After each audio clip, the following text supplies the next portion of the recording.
Ngwanani Malelepo Vukenjani Klekwas Africa. Welcome to Africa Good Morning, the news and current affairs show bringing you everything you need to know happening on the African continent and beyond.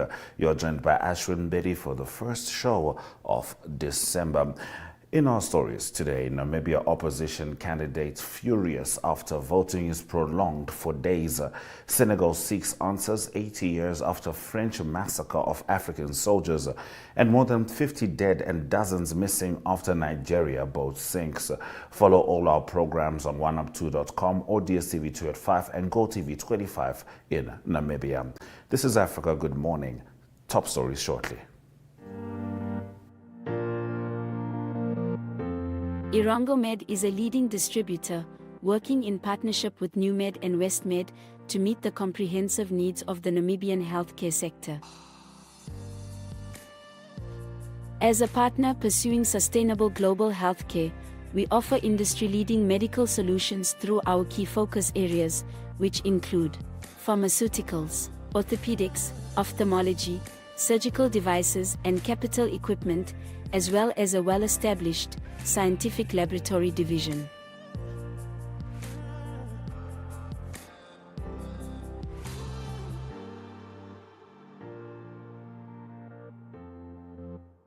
In healthcare, Irongomed is committed to making a difference. What about you?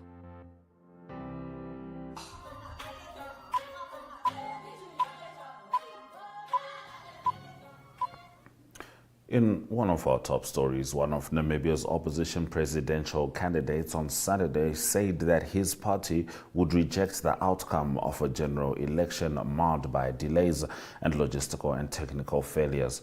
Partial results showed Panteleni Tula of the Independent Patriots for Change trailing Vice President Netumbo Nandi Ndaitwa, the ruling Southwest Africa People's Organization candidate. Now, the electoral authorities decided to prolong voting until Saturday, this after the original election day, which was Wednesday, was marred by logistical and technology failures that led to hours-long queues. Itula, who finished second in 2019, said extending voting over multiple days undermines the vote's credibility. He said that his party would seek the nullification of the outcome, suggesting a court petition would follow the declaration of results. Elsie Ngikembwa, chairperson of the Electoral Commission of Namibia, said many people had failed to cast their ballots, this due to logistical challenges. Namibia's electoral issues come as Mozambique is engulfed in violent unrest after the long-ruling Frelimo party was declared the winner of an election in October, prompting claims of vote rigging and sparking ongoing violent protests in the southern African country. Several opposition parties have jointly announced that they will bring a court application to annul the results of the national elections. Let's have a look. At large, especially the non-governmental organization, the churches, the legal fraternity, to stand with justice. Especially the legal fraternity, you are the custodian of justice, you are the ones that look after our rights, and we want you to stand together with all of us. The whole nation must express their disgust for this desperate attempt at maintaining power by those in charge. So we call upon the churches, the NGOs, and all peace-loving Namibians to stand together with all of us. Thank you very much. Senegal on Sunday commemorated the 80th anniversary of a massacre of African soldiers who fought for France, this during the World War II, and were gunned down by French troops in 1944 for demanding fair treatment and payment on their return. The West African country has long demanded its former colonizer take responsibility, officially apologize, and properly investigate the massacre that took place in Tiaroye, a fishing village on the outskirts of Senegal's capital, Dakar. The event, which renewed these demands, comes as France is losing influence over its former African colonies, many of which have turned to Russia for security instead. Accounts of the massacre vary, as does the death toll, which French ex-president François Hollande raised to at least 70 from 35 during a visit to Tiaroye in 2014. Historians say it could be much higher. A few days before the commemoration, French President Emmanuel Macron wrote a public letter to his Senegalese counterpart Bassirou Diomaye Faye, in which he referred to the killings as a massacre for the first time. Hollande in 2014 described it as a dreadful tragedy, but also called it a massacre in an interview with a French broadcaster last month. The ceremony, which France's Foreign Affairs Minister attended alongside other African heads of state, started with a visit to the Tiaraye military cemetery to lay flowers. A printed guide to the ceremony described the horrific repression of members of the Senegalese infantry unit who were surrounded and gunned down for requesting due compensation. Now, at least 54 bodies have now been recovered from Nigeria's River Niger after a boat that may have been carrying more than 200 passengers capsized in the early hours of Friday, the authorities say. 24 of those on board were rescued, some of whom are still in hospital, but dozens of others may be missing. Divers are still searching the waters, but hope is fading on the possibility of finding more survivors. This is just the latest in a long series of boat accidents on the country's inland waterways. Despite safety recommendations being made, rules are rarely followed and few are held accountable. The boat was traveling from Kogi State, central Nigeria, to a weekly market in neighboring Niger State when it went down. Market traders and farm laborers were thought to have been among the passengers. The cause of the accident is not yet known, but there are indications that many of the travelers may not have been wearing life jackets as required. Getting accurate details about who exactly had boarded the boat is difficult because there was no record keeping, the local official in charge told the BBC. The problem is that there's no passenger manifest, and because of the time the accident occurred, giving an accurate account of persons, survivors and those missing is very difficult, Justin Uche, who is head of the Kogi State Office of the National Emergency Management Agency, said. Meanwhile, Kogi State Governor Usman Ododo ordered all hospitals where survivors are receiving treatment to ensure that they get adequate care, including food. He also urged stricter enforcement of safety regulations to ensure that such incidents are avoided in the future. We're going to take a quick break before we return with the latest from the Syrian military rushing in with reinforcements. Oh, there's more. So good! Tell him it's your favorite. Magis voor, Wagis toe. He's got the food doos. Celebrate a Christmas like no other with Spar. Get 4 10-gram Cool Peach slices or halves for $19.99, or 200-gram Baker's Eat Some More biscuits for $25.99. Lekker! Oh, look at him. Celebrate a Christmas like no other.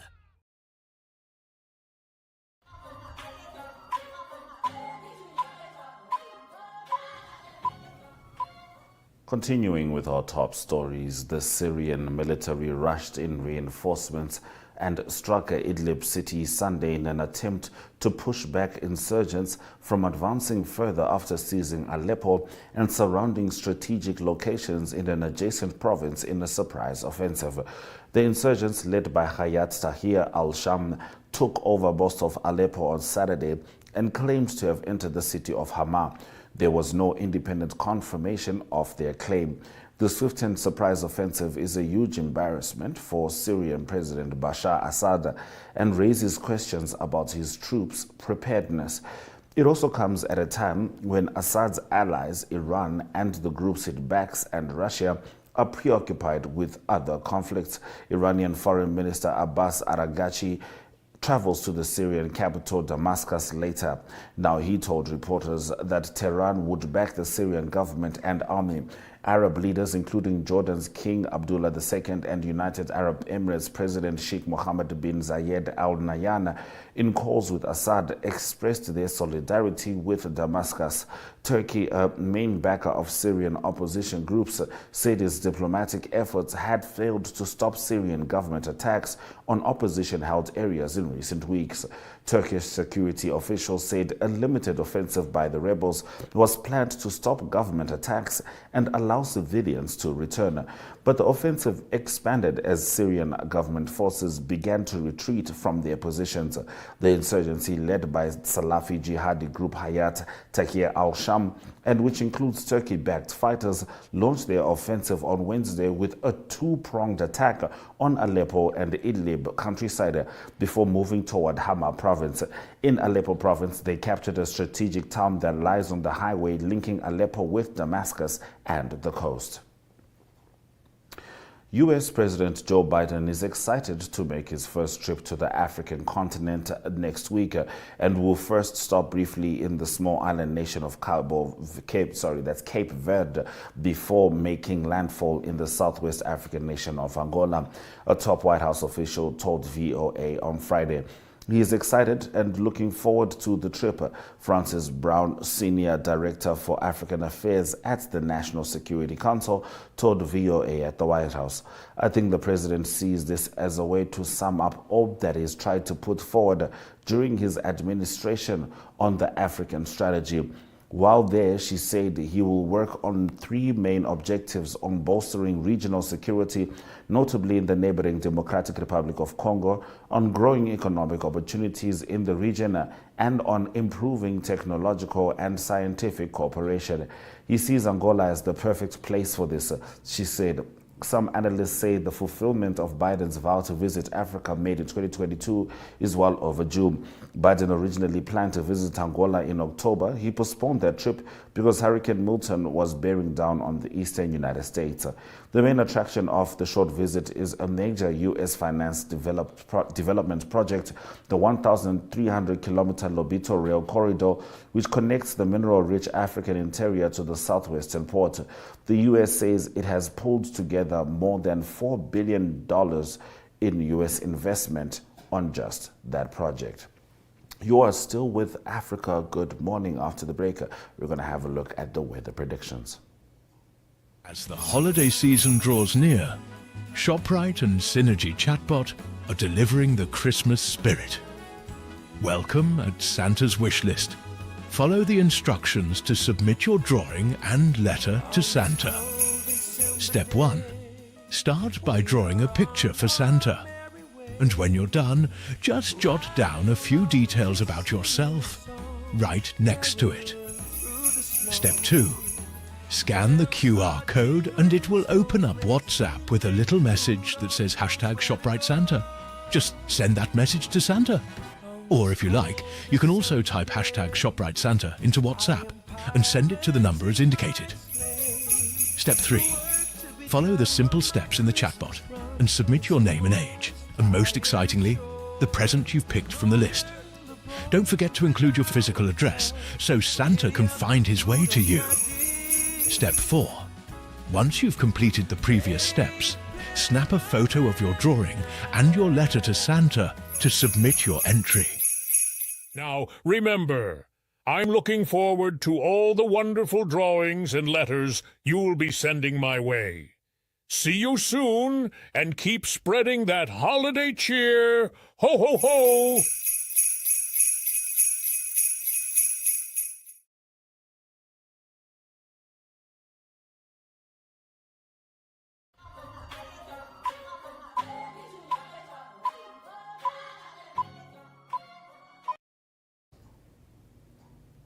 All right, so 085-785-6231. Do save the number in your WhatsApp, in your phone, and then open your WhatsApp in that Synergy chatbot. Type in weather, and you can get the latest weather predictions. And we'll make sure we bring you those visuals as the day continues with other shows. And of course, tomorrow with Africa Good Morning. Now, getting into economic news, Ethiopia's relationship with Russia is not only underscored via bilateral trade, but also through cultural exchange, as evidenced by the launch of Ethiopia's first Sambo Center. Russia, in a bid to strengthen its relationship with Ethiopia, opened the East African country's first Sambo Center to promote collaboration in sports and science. Sambo is a contemporary fighting sport and self-defense practice developed in the Soviet Union during the 1920s. The word Sambo comes from the Russian acronym Samozakshyta bez oruzhia, which means self-defense without weapons. It mixes aspects of judo, wrestling, and traditional martial arts with two primary styles. The Kopensky Russian Geological Research Institute established the new Sambo Center in Ethiopia. As reported by the Russian newspaper Sputnik, the new facility, which is part of the Sambo in Granite Worldwide initiative, intends to promote the combat sport of Sambo to Ethiopians of all ages. Now, this was made known by the renowned Russian instructor Mikhail Raklin, president of the Judo Club of Tuborostriel and president of the Judo Federation of St. Petersburg. The Russian instructor expressed optimism that the center would foster trust and respect between the two countries. He intends to start with adult and student classes with the eventual objective of bringing Sambo to Ethiopian youths. Now, in some core economic news, the government of Rapalli district in Nampala has urged producers to continue to increase the size of their farms while waiting for the rains so that they can sow without unnecessary risk. Rapalli district plans to cultivate 70,000 hectares of land, this is all in Mozambique, to produce 415,000 tons of various products, an increase of more than 5,000 tons compared to the last harvest. Rapalli's Director of Economic Activities, Candido Waluto, said that because of climate change, farmers need to pay attention to weather forecasts and not rush into planting seeds early and losing them. Before it rains, Waluto stressed producers should continue to increase their cultivation fields, improve production techniques, and acquire new ones via extension agents. Candido Waluto said that work in the fields was being carried out not only with short-handed hoes, but also with government and private-owned contractors. Or tractors, really. Thank you for staying with Africa Good Morning through our economic news stories. After the break, we'll be talking to Adi Hochad as he brings us the latest in sport. Only free range. What's right for our laying hens is right for you. Only local, never imported. Only date-stamped eggshells so you know it's still fresh. The only eggs to choose. ShopRite Namibia and Synergy Chatbot are delivering the Christmas spirit. This festive season, I've got a very special surprise just for you. My magical elves will be delivering gifts straight to your doorsteps. Grab your crayons or pencils and draw me a picture. Simply save the number on your phone and follow the on-screen prompts.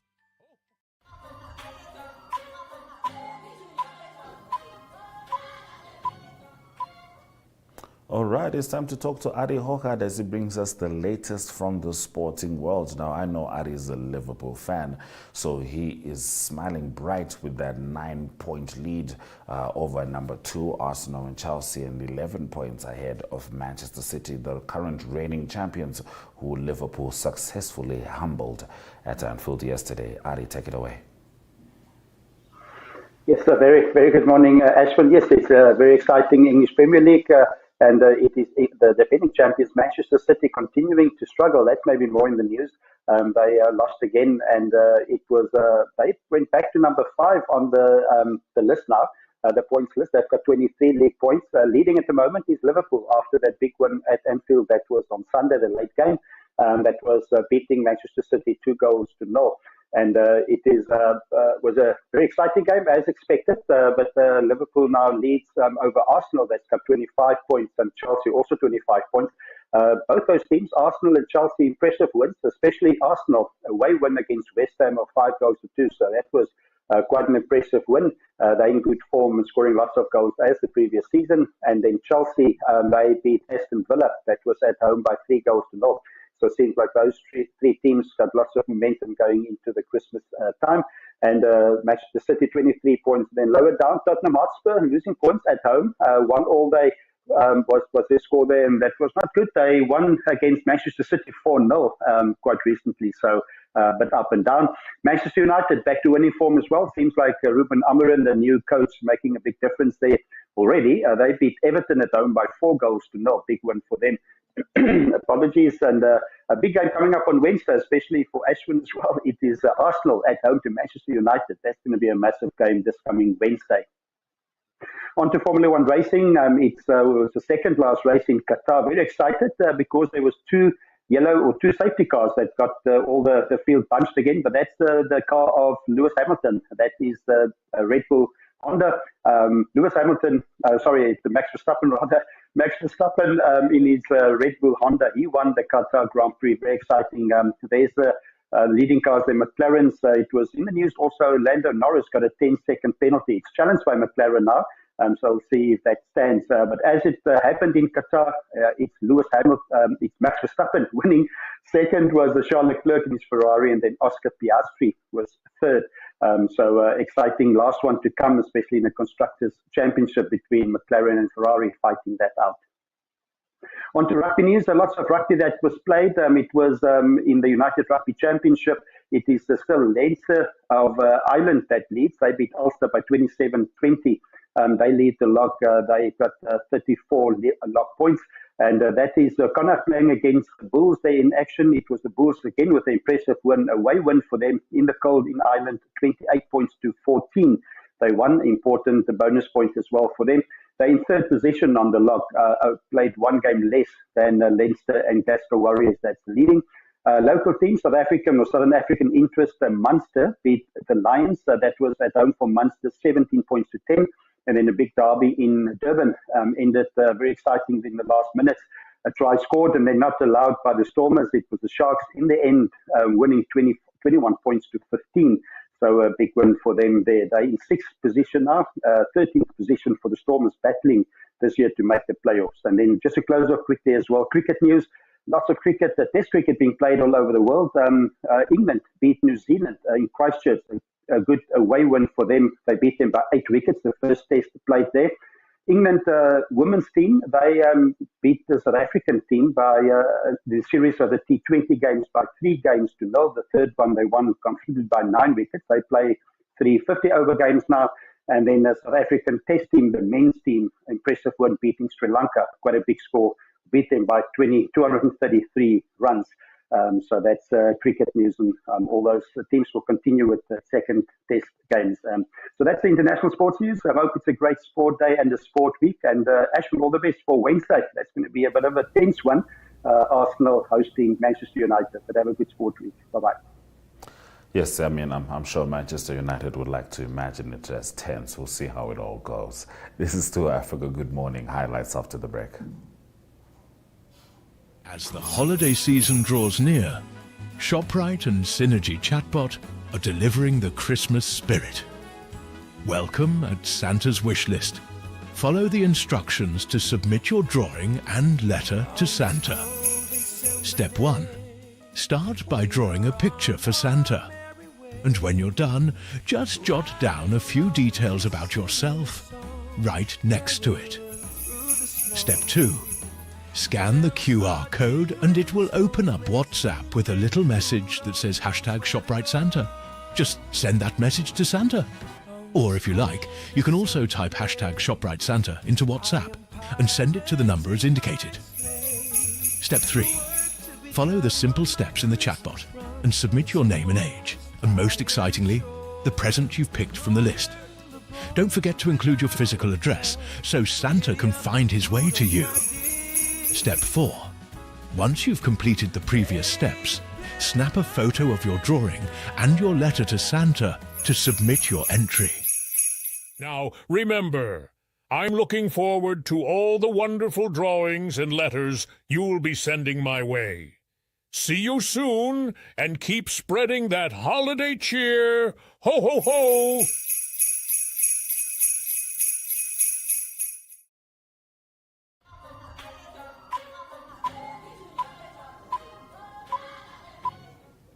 Thank you for staying with Africa. Good morning. Let's have a look at the highlights from the show.